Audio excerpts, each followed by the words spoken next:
উপজেলার আরেক জুড়ে জননেতা যুদ্ধ নেতা আরেক জুড়ে লড়াই পাল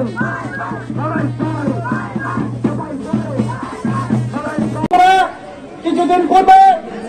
ব্রাহ্মণবাড়িয়া জেলা বিএনপির কমিটি হয়েছে। সেই কমিটিতে আপনাদের সহযোগিতায় দোয়ায় আমাকে জেলা বিএনপির সহসভাপতি নির্বাচিত করেছেন। তার জন্য দেশ নেত্রী আমাদের বিএনপির চেয়ারপারসন দেশনেত্রী বেগম খালেদা জিয়া, তারুণ্যের অহংকার তারেক রহমান, নবগঠিত সভাপতি ইঞ্জিনিয়ার খালেদ হোসেন মাহবুব এবং সাধারণ সম্পাদক হাজি সিরাজুল ইসলাম এবং সিনিয়র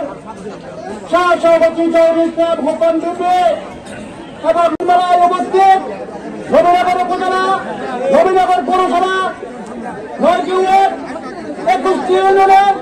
তৃণমূলের সর্বস্তরের সম্মানিত নেতৃবৃন্দ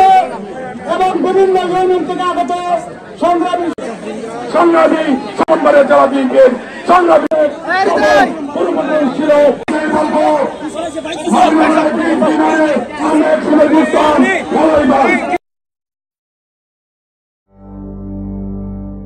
ব্রাহ্মণবাড়িয়ায় যাত্রা শুরু করলো অত্যাধুনিক সুবিধা সম্বলিত সেলুন ফারুকি হেয়ার হেভেন, পুরাতন জেলখানা সংলগ্ন ব্রাহ্মণবাড়িয়া।